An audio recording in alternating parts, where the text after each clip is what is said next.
자, 우리 성경을 찾도록 하겠습니다. 마태복음 161번째 시간입니다. 161번째 시간으로 마태 10장의 1절과 7절 속에서 우리 3대 권능에 대해서 오늘 알아보도록 하겠습니다.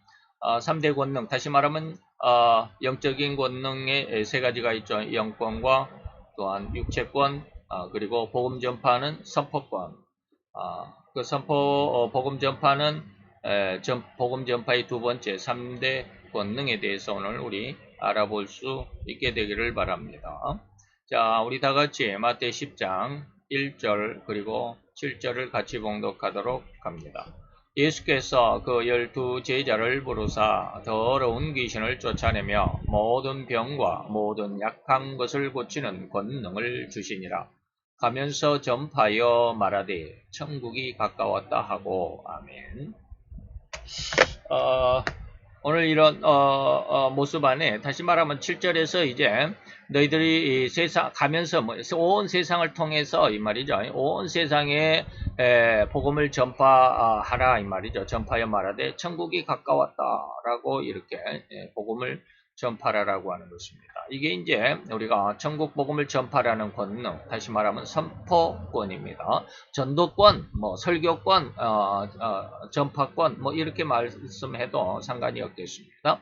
그래서 오늘 천국 복음을 전파라는 그 권능 7절의 두 번째 시간이죠. 두 번째 시간입니다. 자, 오늘은 지난 시간에 천국 복음 전파에 대한 두 번째 시간입니다. 지난 시간에는 신라곤과 그 낙원을 잃어버린 인간의 모습, 삶의 모습과 그리고 이를 회복시키고자 하셨던 하나님의 의도와 그리고 하나님께서 이행하셨던 인간을 회복하고 하시겠다고 했던 그 약속을 이행하셨던 이런 것이죠. 하나님의 약속의 이행이 어디 있었다고요? 창세기 15장을 늘 말씀을 드렸습니다.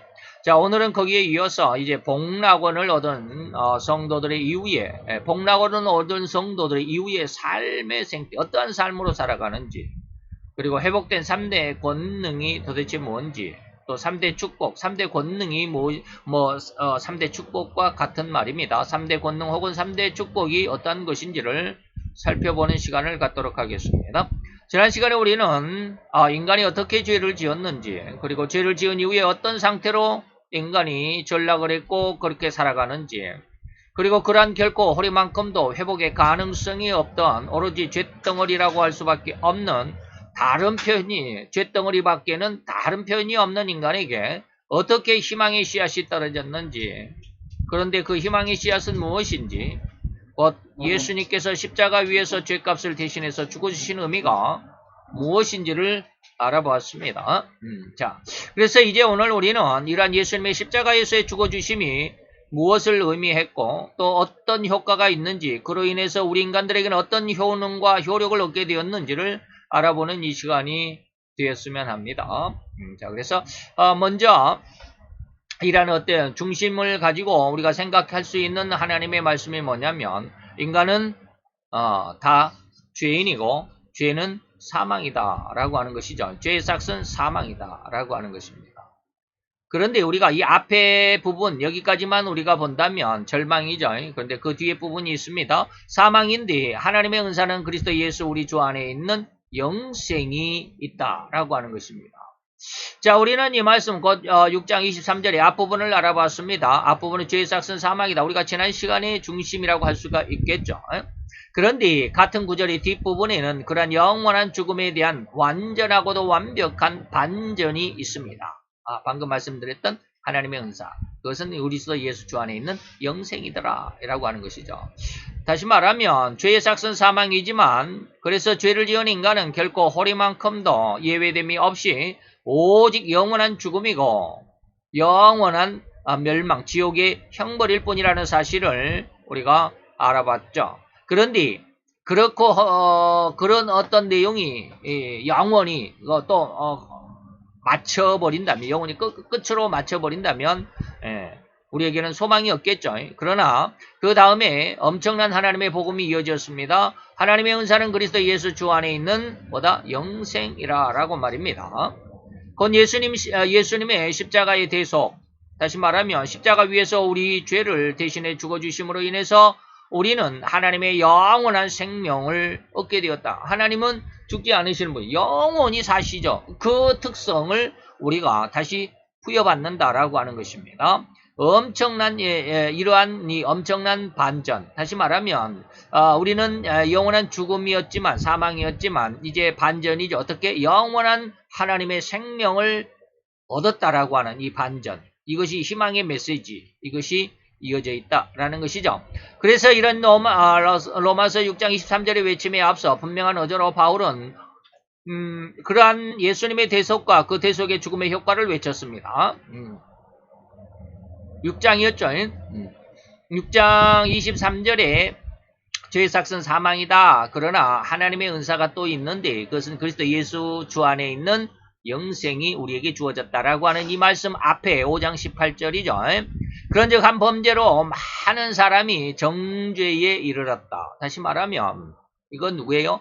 한 범죄로 이 말이에요. 아담의 에덴 동산의 범죄로 인해서 많은 사람, 온 인류가 죽음의 정죄에 이른 것 같이 의의 한 행동, 의로운 한 사람의 행동으로 말미암아서 또한 온 인류 많은 사람이 의로움을 얻었다. 의롭다심을 얻어서 생명에 이르렀다라고 하는 것입니다. 이것을 이해할 수 있으시죠? 그런데 성경을 반대하는 반대론자들은 이렇게 꼭 어깃장을 놓죠. 곧 하나님을 반대하고자 하는 사람들의 그 마음을 가진 자들은 이렇게 반문하고자 합니다. 아니 어떻게 한 사람 예수의 죽음이 한 사람 예수님의 죽음으로 온 인류가 영원한 생명으로 바뀌어질 수 있는가? 라고 하는 것이죠. 만약에 생명을 값을 따진다면 예수 한 사람이 죽으면 단지 그 한 사람의 목숨값을 얻어야만 하지 않느냐라고 하는 것입니다. 그것이 더욱 타당한 계산이 아니겠나. 한 사람 죽었으니까 한 사람만 사는 거지. 뭐 예수는 한 사람 죽었는데 많은 사람이 어떻게 사느냐라고 하는 것입니다. 그러나 그러한 생각은 절대로 어리석을 뿐이다 라고 하는 것이죠. 하나는 알고 둘은 모른다라는 우리 옛말이 있듯이 말입니다. 이미 우리는 대표설이라고 하는 걸 알아봤습니다. 대표설이 어떠한 효과, 어떠한 효능이 있는지.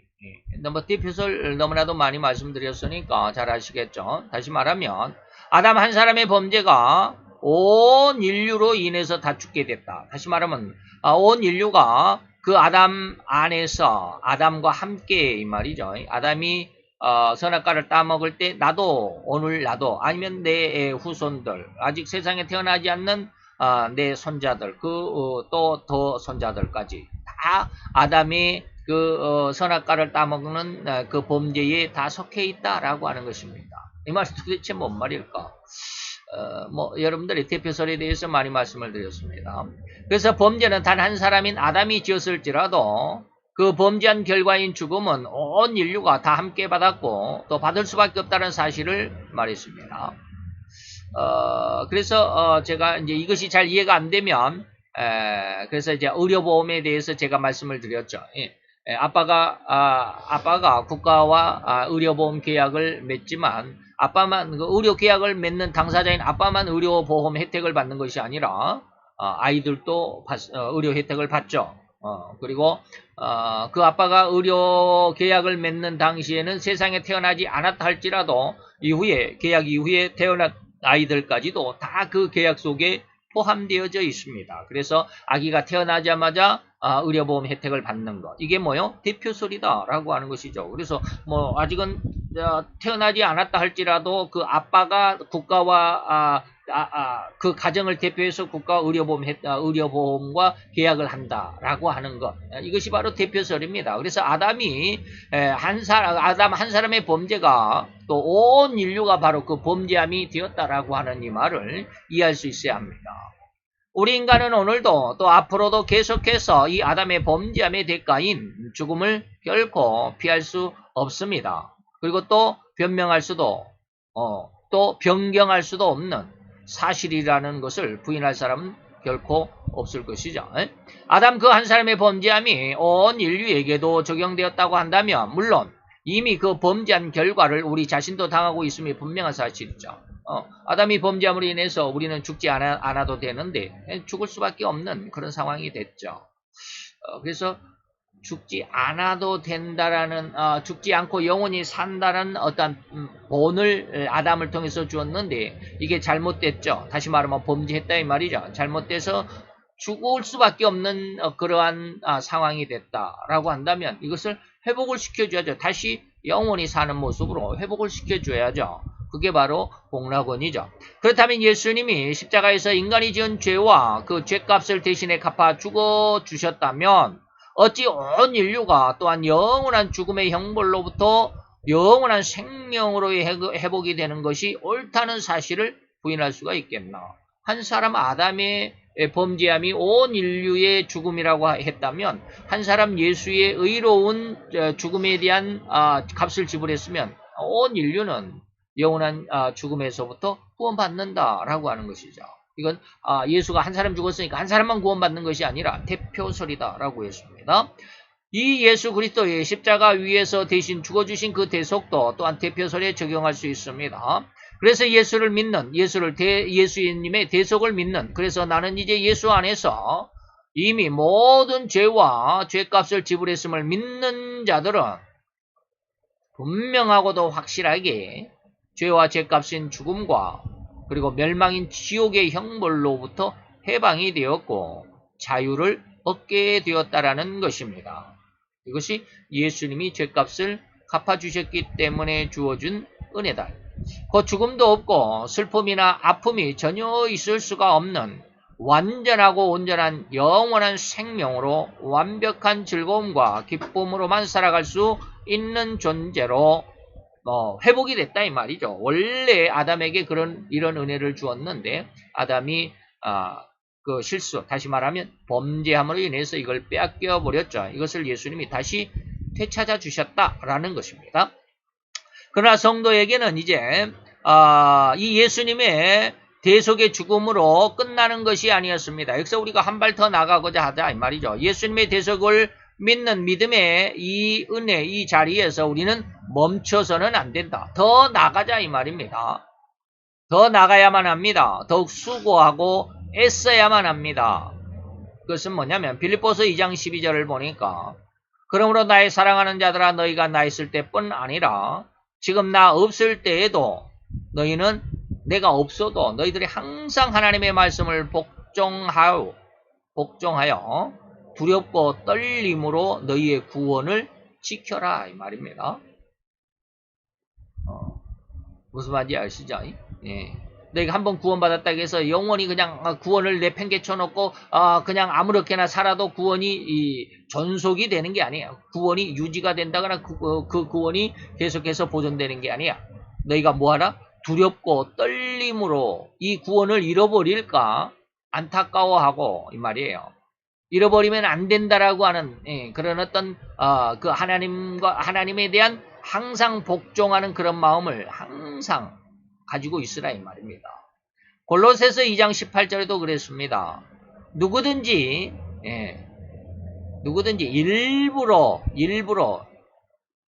일부러죠. 가식적으로 이 말입니다. 가식적으로 일부러란 말은 속마음을 숨겨놓고 겉모양으로 이 말이죠. 외형으로 겸손함과 천사 숭배함을 인하여 너희의 상을 빼앗지 못하게 하라. 굉장히 중요한 말인데 우리가 인간이 살아가는 삶 속에서 물론 이제 우락부락하고 울퉁불퉁한 사람들보다도 아주 겸손하고 말도 나긋나긋하게 잘하는 사람들을 더 좋아하게 마련이죠. 그래서 이러한 인간의 모습, 본연의 모습이 그러니까. 근데 이것을 일부러 겸손하게 하는 외식하고 쉽게 말하면 사기꾼같이 말이죠. 속에는 이리가 있지만 겉은 아주 겸손하고 순한 양의 탈을 쓴 이 말이에요. 그러한 외식하는 자들, 겉모양으로 꾸민 자들과 천사 숭배, 우상을 숭배하는 자들, 또는 사입이나 이단 종파에 있는 이러한 사람들에 의해서 너희들의 구원을 빼앗기지 않도록 노력해야 된다 이 말입니다. 저들은 다시 말하면 일부러 겸손함과 우상을 숭배하는 천사 숭배한 자들은 그 본 것을 의지했다. 그리고 그 육체의 마음을 쫓았다. 그리고 그것을 헛되이 과장하고 있다. 라고 하는 것이죠. 뭐 이런 것들은 나중에 여러분들이 성경을 깊이 강해 공부를 하면서 잘 공부를 하시기 바랍니다. 자, 이것은 곧 성도인 우리가 예수님의 십자가의 대속의 효과인 영원한 생명을 얻었다고 희희낙낙하고만 있을 그런 상황이 아니다라는 것입니다. 예수님 자신조차도 마지막 큰 영광을 위해서 이런 십자가의 죽음을, 다시 말하면 무사람들의 비아냥과 조롱을 참았다. 십자가에서 그 죽음의 그 고통도 참았지만 거기에 무사람들이 비아냥거리고 조롱했죠. 이것도 인내하시고 참아냈다라고 성경은 우리에게 증명해주고 있습니다. 히브리서 12장 2절이 그렇습니다.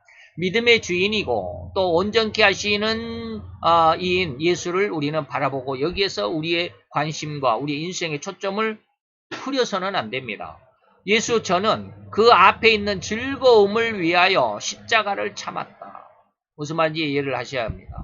하나님의 영광을 위해서, 다시 말하면 이 영광이 뭐냐면 하나님의 보좌 우편에 앉는 것, 승리자가 되는 것 이 말입니다.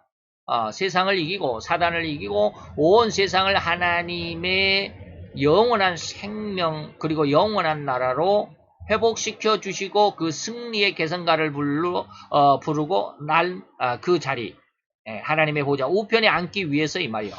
그 앞에 있는 그 즐거움, 우편에 앉은 하나님의 우편 보좌에 앉을 그 즐거움을 위해서 예수님은 십자가도 참았다. 그 엄청난 고통도 참았고 부끄러움을 개의치 아니하셨다. 예수님은 완전히 빨개 벗겨놓고 십자가 높이 매달아 죽였죠. 바로 이런 부끄러움. 우리는 세상 속에서 바로 이런 모습을 가지고 있어야 되는데 아직은 은혜 받지 못하면 이런 게 없어요. 이 고통을 참아내기가 다시 말해 우리의 삶 속에서 이러한 내게 주어진 하나님의 삶이 좀 힘들다라고 하면 그 힘든 것을 참아내지 못합니다. 그죠? 하나님 왜 나에게 이런 어려움을 줍니까? 왜 나에게 이런 고통을 줍니까? 그렇게만 하죠. 그래서 이 고통과 괴로움을 즐거워하거나 기뻐하는 사람이 거의 없을 것입니다. 사도 바울도 손과 발에 수갑이 채워졌죠. 착고에 채워져서 지하 감옥에 갇혀 있는데도 즐거워하며 하나님을 찬양했다라고 하는 것이죠. 바로 이런 모습의 은혜가 있어야 되는데 우리는 조금 힘들면 하나님 이럴 수 있습니까? 내가 뭐 주일 성수를 못했습니까? 11조를 못했습니까? 왜 나에게 이런 어려움이 옵니까? 이러는 모습밖에 없잖아요. 그러나 예수님은 그러한 고난도 참으셨고 그리고 사람들의 조롱과 그런 비아냥도 개의치 아니하셨다. 무엇을 위해서? 하나님의 보좌 우편에 앉는 그 결말을 위해서 이 말이에요. 우리도 역시 마찬가지죠. 우리도 하나님의 이 영원한 생명과 영원한 천국을 위해서 이 육신의 삶의 어려움과 고통을 이겨내야 되는데 저 역시도 힘들더라고요. 이것을 이겨내는 게 그렇게 쉬운 게 아니에요. 엄청 어렵고 힘들더라고요. 그래서 요즘에 참 저희 스승 목사님의 그 기도의 내용들을 제가 요즘에 많이 되뇌어 봅니다.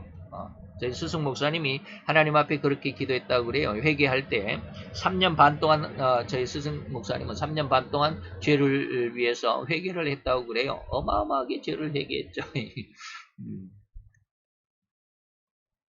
그렇게 3년 동안 회개를 하면서 무슨 회개를 했느냐면 내가 지옥의 자식이구나. 내가 이 죄를 버릴 수 없는, 죄를 떠나서는 살 수가 없는 너무 죄스러운 죄덩어리, 죄의 본체인 이런 것이 느껴지다 보니까 나는 구원받으면 너무 창피하겠다. 나 같은 자가 어떻게 구원받겠나. 유다가 그런 생각을 했겠지만 거기에서 하나님 앞에 기도를 했답니다. 하나님, 나는 정말 너무나 큰 죄인이다 보니까 하나님 나를 지옥에 보내셔야만 마땅하지 않겠습니까? 영원한 지옥의 형벌에 내가 처해져야만 옳은 하나님의 공의일 것입니다. 라고 그렇게 회개를 했다고 그래요. 그래서 한 3, 4일 전부터 하나님 앞에 제가 그 기도를 해봅니다. 예전에 제가요, 하나님 앞에 기도할 때 하나님 살려주세요 라는 말을 이런 기도를 해보지 못했습니다. 하나님 살려주세요. 나를 죽여주세요라는 말은 무지하게 정말 간절히 기도합니다. 그런데 나를 살려주세요라는 하나님 나 살려주세요라는 그런 기도가 안 나오더라고요. 이게 말이 내 마음속에서는 살려주세요라고 말을 하고는 싶은데 기도를 하고 싶은데 이 말이 안 나와요. 왜? 나가 지금 죽어있는 상황이 아니거든. 내가 지금 정말로 죽을 지경이 아니거든. 예. 그렇기 때문에 내가 아직은 뭐 살만한데라는 그런 의식이 있어서 그런지 모르는데 나를 살려주세요라는 이러한 기도가 안 되더라고요. 예. 그런데 요즘 한 2주? 한 2주 전부터 하나님 앞에 살려달라는 기도를 많이 합니다. 정말 하나님이 살려달라고 기도하는 마음이 이런 마음이었군요 라고 느끼면서 기도합니다. 하나님 살려주세요. 정말 날 좀 살려주세요. 내가 왜 이렇게 죄악 가운데 있으며 죄를 떠나지를 못합니까? 살려달라는 의미를 알아요. 그 말을 하는 그 사람이 얼마나 죽음의 고통에 그 죽음이라고 하는 것을 벗어나고자 하는데 안 되니까 정말 나는 죽어야만 하는구나 라고 하는 그 상황 속에서 살려달라는 말이 이래서 살려달라는 말이 나오는구나. 이것을 좀 느껴봅니다. 그러면서 한 3, 4일 전부터 좀 다른 어떤 그런 은혜의 기도를 좀 하는데 정말 우리가 하나님의 이 말씀들이 나에게 느껴지면서 기도할 수 있도록 여러분들이 많이 좀 수고해 주셨으면 합니다. 하나님은 이것을 위해서 우리로 하여금 이 험악한 세상을 살도록 하셨습니다. 왜? 제가 늘 이야기하잖아요. 강철을 만들기 위해서 잡철은 용광로 속에 들어가야 합니다. 그리고 망치에 얻어맞아야만 합니다. 그러지 않으면 강철이 되지 못합니다. 이렇게 귀하게 얻은 구원의 은혜를 절대로 소홀히 여겨서는 안 된다라는 것입니다. 곧 이렇게 예수님의 죽어주심의 효과를 할지라도 사단은 결코 우리가 얻는 그 구원을 그대로 방관하는 방관, 옆에서 구경꾼이 아니라 그래서 우리가 구원의 길에서 즐거워하며 기뻐하는 것을 사단은 그대로 축하해주는 그런 상황이 아닙니다. 절대로 사단은 우리의 구원을, 우리 구원받는 것을 그냥 포기하는 것이 아닙니다. 오히려 사단은 우리가 그렇게 예수님의 귀한 희생으로 얻은 그 엄청난 선물을 빼앗으려고 우리가 그렇게 예수님의 귀한 희생으로 얻은 그 엄청난 선물을 빼앗으려고 안달할 것이다. 누가? 사단이. 그래서 분명히 이야기합니다. 히브리서 3장 9절로 12절에 보니까 거기서 너희 열조가 다시 말하면 이제 이스라엘 백성이 광야 40년 동안 그러지만 우리의 인생의 모습이에요. 너희 열조가 나를 시험하여 증함하고 40년 동안에 나의 행사를 보았지 않느냐.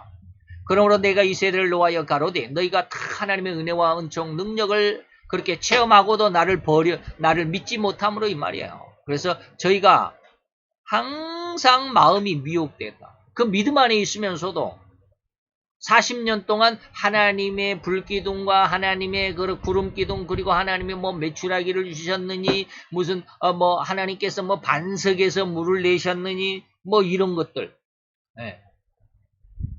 그런 하나님의 능력과 그 기적을 체험하면서도 그런 체험 속에 있으면서도 다시 말하면 신앙생활을 해가면서도 뭐 했다? 그 마음이 항상 미혹되어 있어. 기가 막히죠. 이게 유대인들에게만 이야기하는 것이 아니라 곧 우리 자신들에게 하는 말이에요.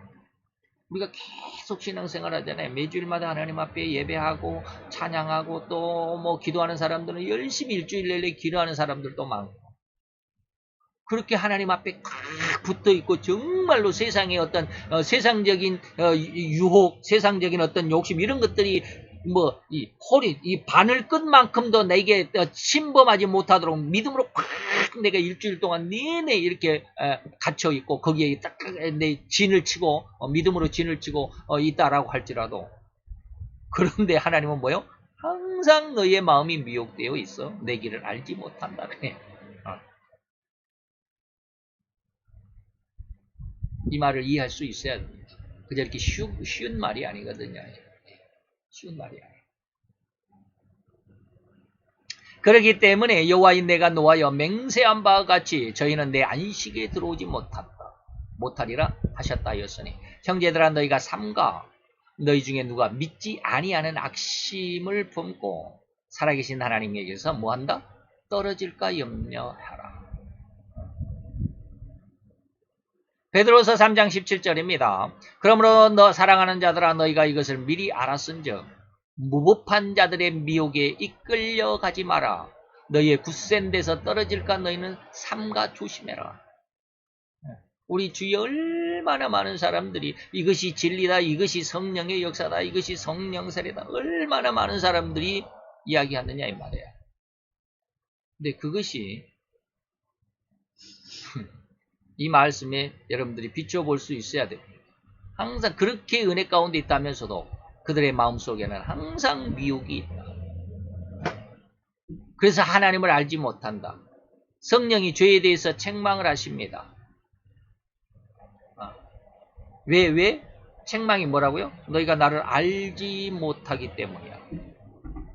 그러잖아요. 무법한 자들이, 이단자들이, 우상숭배하고 천사를 숭배하는 자들이 우리들을 미혹하는데 거기에서 그런 데에 휩쓸려가지고 우리의 굳센 믿음에서 떨어지지 않도록 조심하라. 이렇듯 우리 가운데는 이단과 사이비단체들이 정말로 그럴듯한 미혹은 끊임없을 것임을 경고하셨습니다. 곧 이러한 우리 믿음을 혼란케 하는 이단과 사이비단체들의 잘못된 사설, 또 유혹하는 말들을 넉넉히 구별할 수 있어야만 한다라고 하나님은 경고하셨습니다. 그런데 이런 정통과 이단을 구별할 수 있는 능력이 무엇이며 어떤 것인지를 우리는 이미 앞에서 배웠습니다. 이단과 정통을 구별할 수 있는 능력이 무엇이다? 그게 영권이다. 귀신을 쫓아내는 것만이 영권이 아니야. 뭐 예수의 이름으로 명하노니 귀신아 떠나가라. 이게 영권이 아니다. 정통과 이단을 구별할 수 있는 능력이 바로 뭐다? 영권이다라고 말씀을 드렸습니다. 그래서 영권, 자, 이 전도 파송을 보내는 제자들에게 맨 처음 예수님이 주신 것이 영권입니다. 더러운 귀신을 쫓아내는 것이죠. 그래서 이 영권이란 말을 하기 위해서 지금까지 이토록 지금 많은 서론, 지금까지가 서론인데 너무 길었죠. 자, 이 영권이 어떤 현혹일까요? 어떤 효과가 있을까요? 설명하기 위해서는 그 기반을 우리가 먼저 한번 닦아봅시다. 자, 우리는 지금 전도하는 선포권, 설교권에 대해서 설명하고 있는 것을 잊어서는 안 됩니다. 중심을 잡고 있자 이 말입니다. 우리는 지금 영권을 지금 여러분들에게 말씀했다고 그래서 영권에 대해서 말씀드린 것이 아니라 설교권에 대해서 말씀하고 있습니다.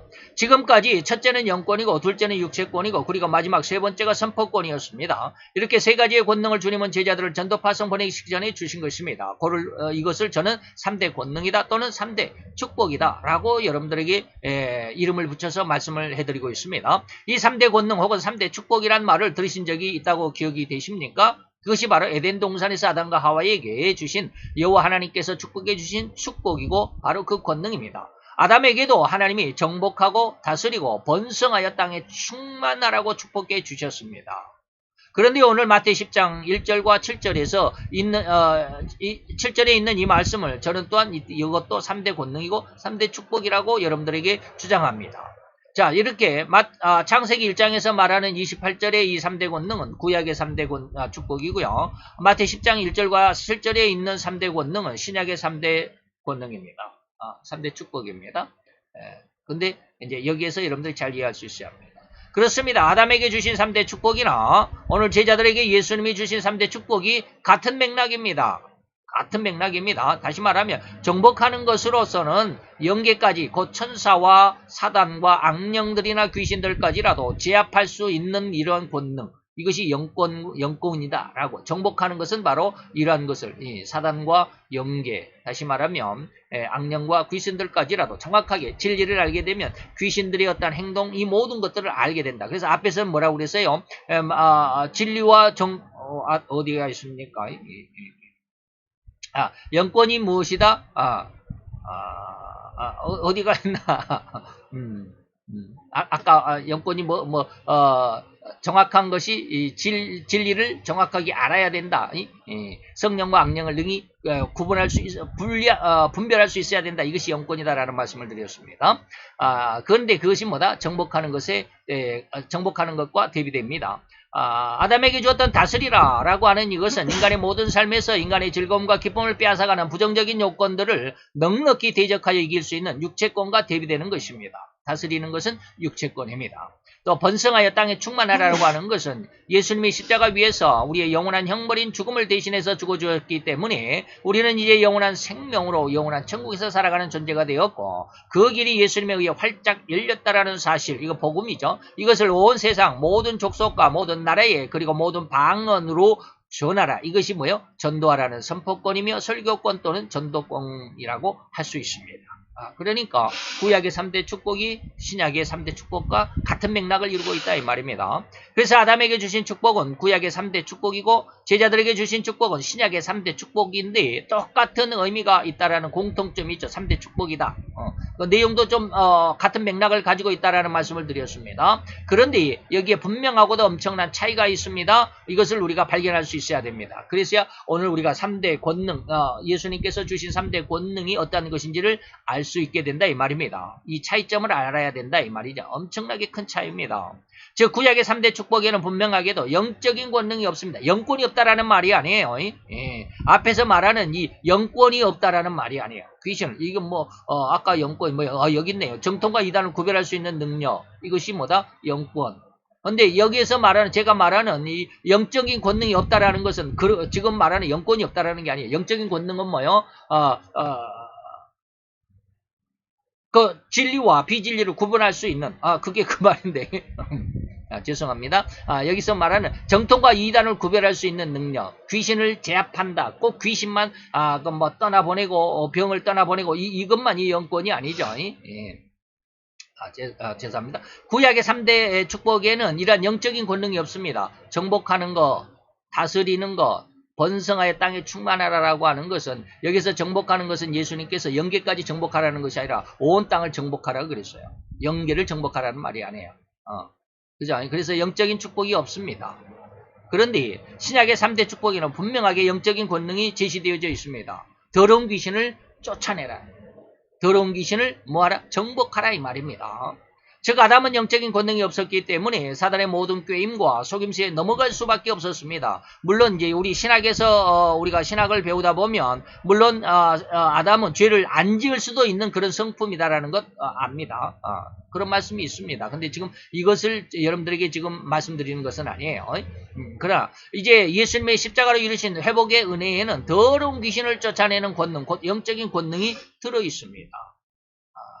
그래서 이제 예수님의 십자가의 은혜 아래에서만 머무르면 안 된다. 십자가의 은혜 아래에서만 머무르는 것이 아니라 이제는 뭐요? 이 3대 권능으로 나간다. 근데 이제 그 3대 권능은 보혜사 성령님께서 주시는 것인데 이제 그것은 이제 다음 시간에 또 말씀드리겠죠. 오늘은 이 3대 권능에 대해서 말씀드리는 것입니다. 그래서 예수님의 십자가의 구속의 그 은혜 아래만 머무르면 안 된다라고 앞에서 제가 분명하게 그리고 강력하게 말씀을 드렸고 또 이러한 영적인 권능이 부여된 구원이기 때문에 이제는 우리는 구원과 예수님의 은혜, 예수님을 믿는 그 믿음을 흐트러뜨리고 혼란케 하는 사단의 영적인 계략과 그 괴계들까지라도 넉넉히 대항하여 이길 수 있음을 시사하신 그 엄청난 효과가 뭐요? 이 3대 축복, 3대 권능입니다. 그래서 그 효능이 바로 오늘 말씀드리는 3대 권능이죠. 이 3대 권능, 신약의 3대 권능. 그래서 곧 오늘날 우리 성도들에게 부여하신 이 3대 권능이 우리 성도 각 개인의 심성과 영성에 완전히 정립될 수 있어야만 합니다. 꼭 목사에게만 이런 은혜가 주어지는 게 아니에요. 모든 성도가 이것을 얻어야 됩니다. 이게 얻으려고 수고하고 노력하라 이 말입니다. 아까 우리의 뭐요? 우리의 구원을 소홀히 여기지 말라. 우리가 이 단단한 하나님의 구원에서 떨어질까 너희들이 삼가 조심해라. 뭐 이런 말씀도 많이 있잖아요. 그래서 성도들은 늘 하나님의 말씀 속에서 훈련하고 연습하고 반복하고 늘 여러분들에게 말씀드린 그런 말입니다.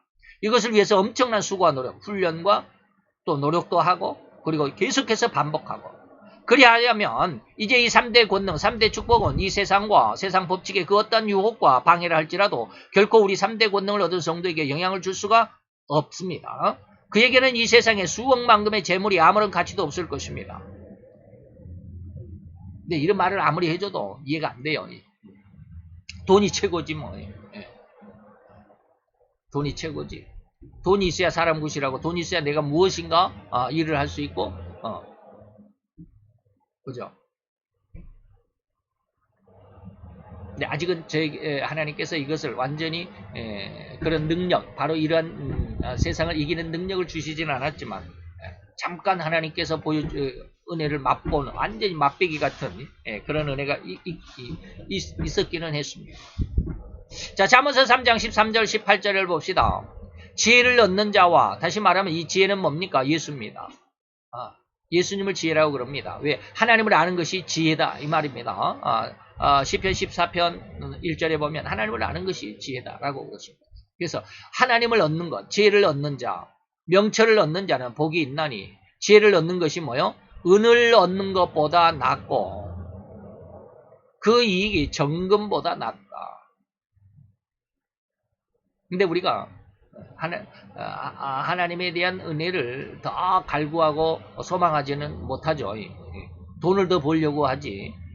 돈을 어떻게 하면 더 많이 벌까 수고하고 애쓰고 노력하기는 하지만 하나님에 대해서 좀 더 기도하고 말씀을 좀 더 읽고 그리고 또 성경 강해를 또 통해서 성경 공부를 하고 이런 것에 대해서는 거의 시간을 내지 않는단 말이에요.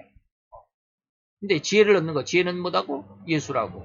하나님을 아는 것이 지혜의 첫걸음인데, 지혜인데 그 지혜를 얻는 것이 뭐예요? 하나님을 아는 것이, 하나님을 경외하는 것이 은을 얻는 것보다 낫다. 세상에 그 이익이, 하나님을 아는 이익이 정금보다 낫다. 이 말씀이 직접 우리 심령 속에 살아 움직일 수 있어야 됩니다. 저도 이것을 위해서 많이 기도합니다. 신학교 때부터 이 말씀이 너무 좋았고 기도하는데 아직까지 이루어지지는 않았어요. 한 30년 지났는데 아직까지 안 이루어져요. 이렇게 힘듭니다. 그렇지만 해야 됩니다. 온 세상을 다스릴 수 있는 정치 권세가 주어질지라도 그것이 한낱 바람에 흩날릴 수밖에 없는 먼지 한 알갱이와 같다라는 것을 이미 깨달았기 때문에 어떤 사람들이 성도이면 이 말이에요. 성도, 이 3대 권능과 3대 축복을 얻은 사람들은 이 세상과 세상 법칙에 그 어떠한 유혹과 방해를 할지라도 결코 우리 3대 권능을 얻은 성도에게는 이것을 영향을 줄 수가 뭐한다? 없다. 이것을 왜 그럴까요? 온 세상을 다스리는 정치 권세가 나에게 대통령의 권한을 내게 준다 할지라도 그것보다는 하나님을 아는 것이 더 소중하다. 그것은 뭐예요? 대통령의 권한. 세상의 권세는 뭐예요? 세상에 좀이 쓸고 동록이 쓸고 도적이 구멍을 뚫는다 이 말이에요. 한낱 바람에 흩날릴 수밖에 없는 먼지 한 알갱이와 같다는 것을 이미 깨달았기 때문에 세상에 뭐가 없다? 미련이 없다 이 말이에요. 그래서 마태 6장 19절로 20절에 보니까 너를 위하여 보물을 땅에 쌓아두지 말라. 거기는 좀과 동록이 해하며 도적이 구멍을 뚫고 도적질이 간다. 이사야서 40장 15절에 보니까 보라 그에게는 여호와 하나님께는 열방은 통에 물 한 방울 같고 큰 통에 한말통에 물을 다 쏟아내고 마지막 한 방울 남았는데 그거 온 세상이 그 한 방울 같다. 있으나 없으나 저울의 작은 티끌 같으며 저울추에 작은 티끌 하나 얹어 있으나 마나 무게가 없다 이 말이죠. 섬들은 떠오르는 먼지 같다. 하나님 앞에 세상은 아무것도 아니다. 이 말이 이해를 못하면 여러분들 연력학 법칙, 과학을 여러분 좋아하는 과학이 진짜라고 하는 아직은 그런 믿음을 가지고 있는 연력학 법칙을 여러분들이 잘 이해하면 이것이 이해가 됩니다. 이 말씀이 오늘 이사야서 40장 15절 그리고 17절, 16절은 이제 빼고 17절이 똑같습니다. 여호와 앞에서 그 앞에서는 여호와 앞에서는 모든 열방이 뭐다? 아무것도 아니다. 아무것도 아니다. 그는 그것들을 이 세상의 모든 열방을 없는 것 같이 빈 것 같이 여기시는 하나님이시다. 가운데가 텅 비었다. 쉽게 말하면 공갈빵이다 이 말입니다. 아무리 겉모양이 크고 웅장하고 아름다울지라도 그 속은 텅 비어있다 이 말이에요.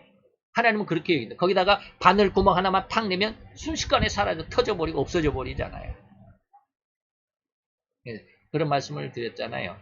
연력학 법칙에서 우리가 뭐 원자, 분자 뭐 이런 것을 공부하는 곳이죠. 그러니까 세상의 물질은 뭐다? 원자가 있어요. 그 핵이 있다 이 말이죠. 그 핵 안에 원자가 있는데 그 원자는 또 분자를 가지고 있다. 그 주위를 뱅뱅 돌고 있는 분자를 가지고 있어. 그래서 원자와 분자가 빙빙 도는 그 분자의 어떤 구조가 핵이다 그랬습니다. 그러니까 모든 물질에는 핵이 있는데 중심 핵이 있는데 이 핵은 원자와 분자의 관계를 이루고 있다. 그런데 이 원자에서부터 저기 뭡니까? 그 원자에서부터 분자가 빙빙 돌고 있는데 그 분자와의 거리가 얼마나 된다? 약 한 4km 정도 된다. 4km.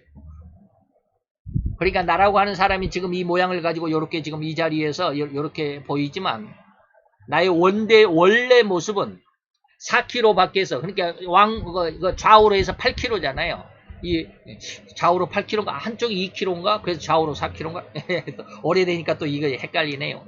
한쪽이 아마 4km일 거예요. 그래서 8km, 양쪽에 8km 이 안에 뭐예요? 텅 빈 공간이잖아요.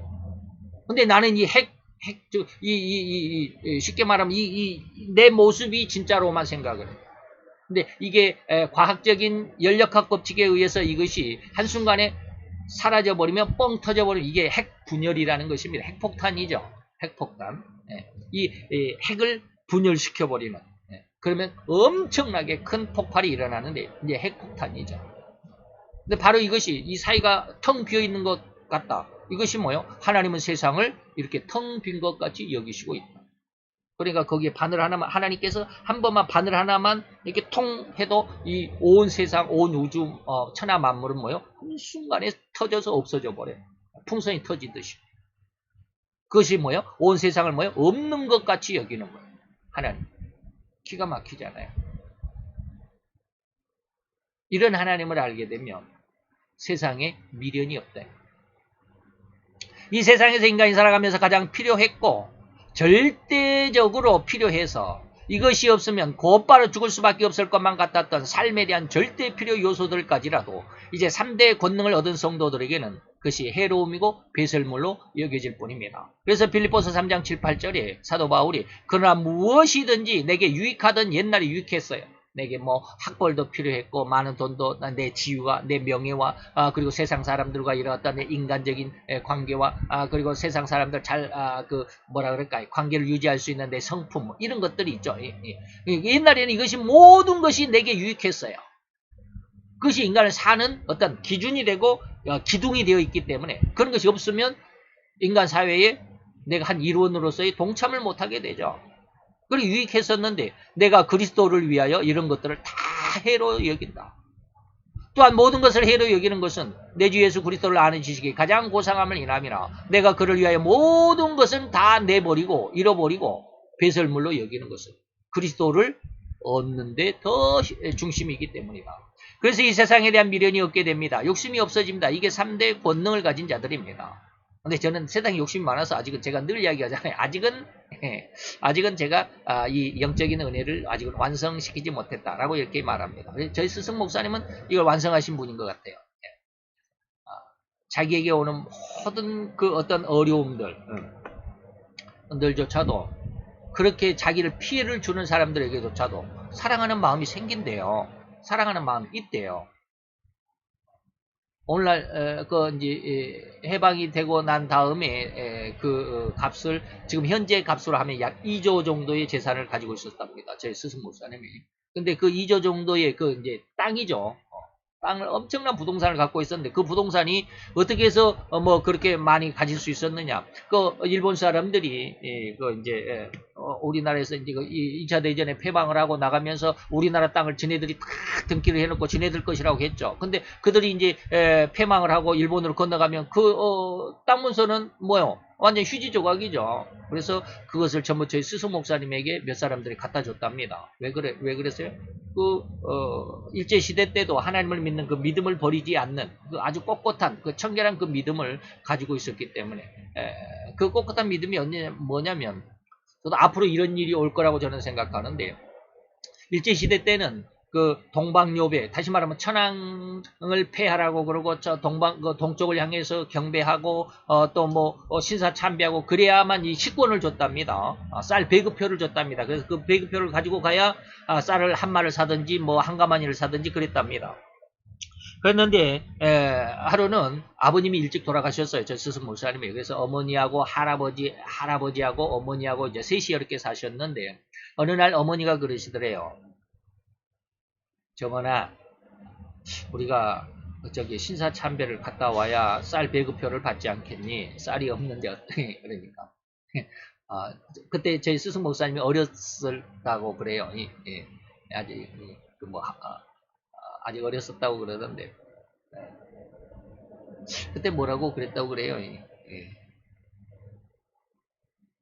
그러면서 쌀 배급표를 신사참배를 안 했다고 그러더라고요. 그래서 쌀 배급표가 없어도 지금까지 이렇게 잘 먹고 잘 살고 지금까지 이렇게 건강하게 잘 살고 있다라고 이렇게 말씀을 하시던데 제가 그때 그것을 좀 기억을 못 하겠네요. 그 내용만 알고.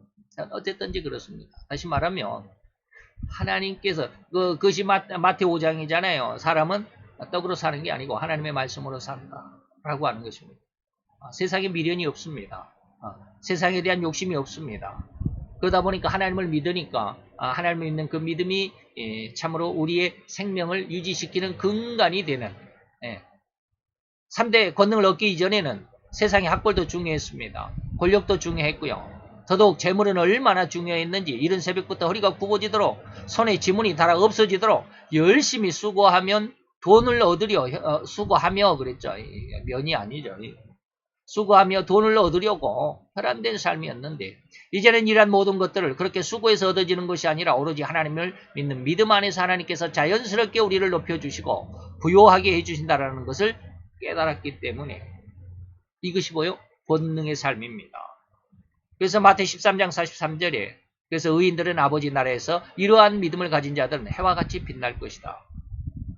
5장 앞으로 쭉 넘어가 보면 이러한 사람들은 등불을 껴서 말 아래, 말은 10대짜리 대박이라고 그랬죠.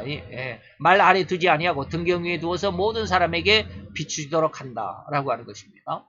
그래서 세상의 수고와 노력이 아닌 이제는 하나님과 함께하는 삶과 그 은혜에 중점을 주게 되는데 바로 밤낮 없이 성경을 외우고 읽고 기도하는 삶이 되게 될 뿐입니다. 그렇다고 해서 지금부터 여러분들이 그렇게 하라는 것은 아닙니다. 물론 그렇게 하면 분명히 됩니다. 근데 여러분들은 아직은 그런 은혜가 없으니까 이렇게 하는데 물론 하면 굶어 죽더라도 내가 그렇게 하겠다라면 할 수 있습니다. 그런데 왜 여러분들 그렇게 못한다 이 말입니다. 못합니다. 하다가 포기합니다. 제가 어저께 이제 바로 이제 요즘에 그런 은혜 예전에 이제 그런 은혜 초창기 때 그런 은혜들을 몇 가지씩 이제 이렇게 자꾸 되새긴다라고 아까 저희 스승 목사님이 뭐 이런 것도 이야기를 해드렸잖아요. 어제 갑자기 그런 생각이 들어요. 옛날을 회상하겠어요. 야, 내가 옛날에 30년 전에 교회를 처음 개척할 때는 정말 돈 한 푼 없었습니다. 그 먼 배짱으로 그렇게 교회를 개척했는지 몰라요. 300만 원을 처남한테 빌려가지고 그 300만 원을 가지고 교회를 개척을 했습니다. 밥 먹을 때거리 걱정 안 했어요. 그런 거 생각도 못 했어요. 생각도 안 했어요. 생각이 없었어요. 그런 것에 대해서는 걱정이 없었어요. 애들을 어떻게 학교에 보낼까? 애들을 어떻게 먹여 살리지? 그때 이제 2살인가 4살인가? 3살인가? 유치원에 다녔겠고 그 다음에 이제 다니엘이가 막 태어나서 얼마 안 됐습니다. 전혀 뭐 걱정이 없었어요. 그리고 그냥 무작정 교회를 개척했어요. 근데 어제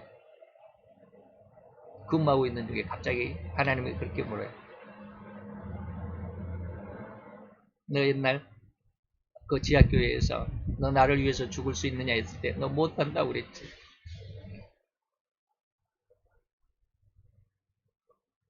너 지금 그때 처음 교회 개척했을 때처럼 지금 직장 다 때려치고 산속으로 들어갈 수 있겠느냐. 못한다고 그랬어요. 30년이 지났는데도 대답을 못했어요. 두려워요. 이제는 두려워요.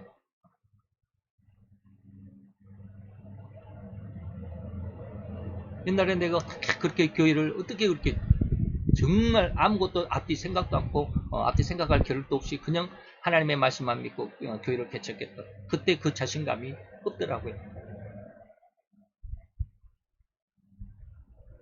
그래서 제가 지금 말씀드리는 거예요. 밤낮없이 성경을 읽고 외우고 기도하는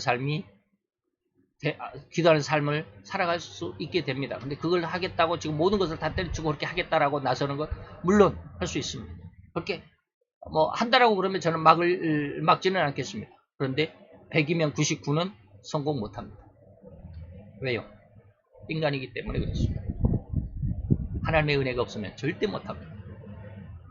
제가 참 초창기 때 참 교회를 개척할 때 하나님이 나를 붙들어 주셨기 때문에 내가 그 교회를 개척할 수 있었어요. 지금은 아직 하나님은 이제는 나를 억지로 붙잡고 하나님이 그 어린아이를 아빠가 손 끌고 손 붙잡고 웅덩이를 넘겨주는 그런 은혜가 아니라 하나님께서는 이제는 네가 이제 할 수 있어. 너 한번 해봐 라고 이렇게 하시는 거예요. 지금까지 계속 저는 하나님의 손만 붙들고 가는 게 아니라 조금은 더 이제 성장하는 거예요. 그리고는 하나님께서 네가 한번 해봐 이제. 예. 근데 저는 내 자신 그때 이제 하나님을 속고 하나님의 손을 놓고 나 혼자 가는 게 지금 상당히 두려워요. 옛날에 그런 경험이 없었던 것은 아니잖아요.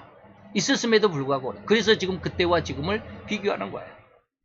옛날에는 했는데 왜 지금은 안 돼요? 이러한 일, 곧 전도의 풍성한 열매를 맺은 성도들에게는 또한 그만한 대가가 하나님 앞에 준비되어 있습니다. 그래서 이것은 뭡니까? 하나님께서 다니엘서 12장을 통해서 많은 사람을 옳은 대로 돌아오게 한다. 다시 전도를 많이 한 사람은 별과 같이 영원히 하나님 앞에 복이 된다. 아멘. 이 3대 축복이며 3대 권능으로 성장하도록 노력하는 성도가 되시기를 간절히 축원해드리며 이 3대 축복으로 성장하기를 간절히 축원해드립니다. 똑같은 말입니까?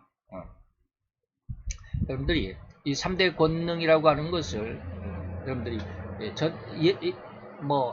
지금까지도 어떻게 보면 그냥 제가 그것을 직접 경험이 없으니까 지금 그냥 이론적인 것으로 여러분들에게 설명하고 있는지도 몰라요. 물론 지금 저 자신이 이것을 좀 안다라고 자신하면서 여러분들에게 말씀을 드리지만 하나님께서 갑자기 어제 그런 은혜를 주셨어요.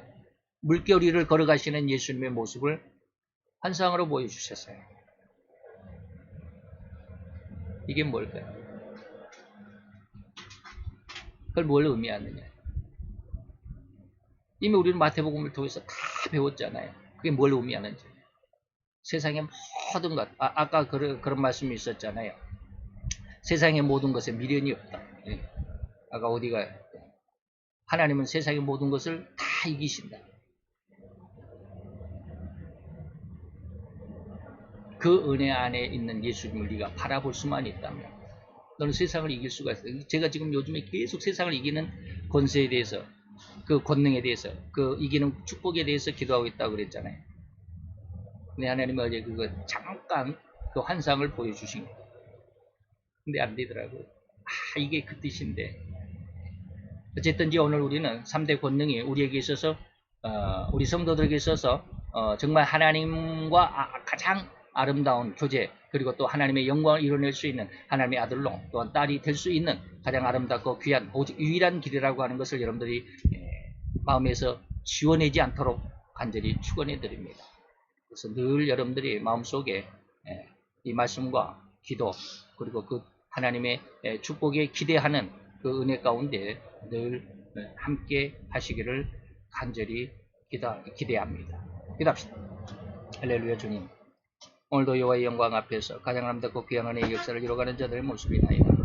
오늘도 여호와의 크신 은혜가 우리 가운데 있어서 하나님의 이 3대 권능 안에서 우리로 인하여서 세상을 이기며 정복하며 다스리며 또한 이러한 이기는 권세를 가진 이 많은 하나님의 백성들로 충만케 하는 귀한 주의 사역자들로 주의 전도자들로 주의 아들과 딸들로 풍성케 되며 또 풍성한 열매를 맺는 저들의 모습이 될 수 있도록 인도하여 주시옵소서. 아버지 역사의 은혜를 도와여 주옵시길 원하고 예수 그리스도의 이름으로 감사와 기도드려 싸움나이다. 아멘.